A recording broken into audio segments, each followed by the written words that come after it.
let's graph this system of nonlinear inequalities, and what that means is that means we want to graph the solution region for these nonlinear inequalities. Now notice the second graph, if I use this as an equality, it is a hyperbola.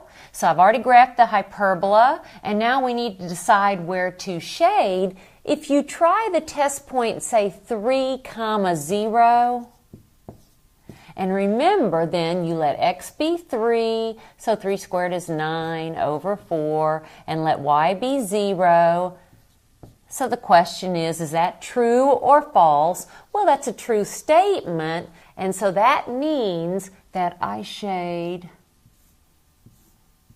within and again within, because of course I'll get the same thing if I let x be -3 and y be 0. So this is simply the graph of the second nonlinear inequality in my system. Now let's look at the first nonlinear inequality in our system, and to see the shape of the boundary line, remember we look at the equation. What is the graph of x squared plus y squared is equal to 1? Remember, that's a circle with center 0, 0, radius square root of 1 or 1.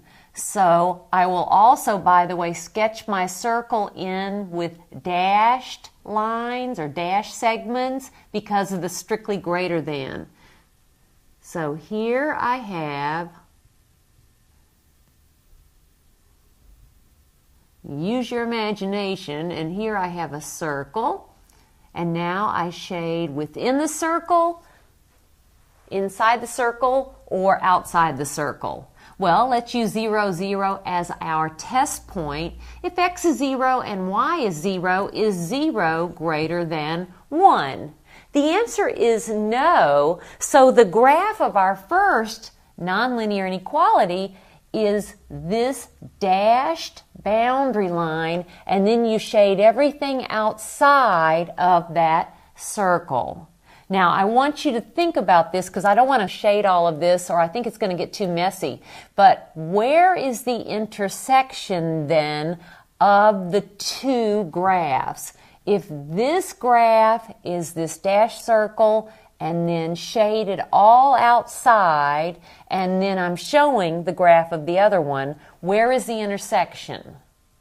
Can you see that this is in fact then the intersection region, which means all ordered pairs in this region or in this region not only satisfy this inequality but also this inequality, so we have then the solution region.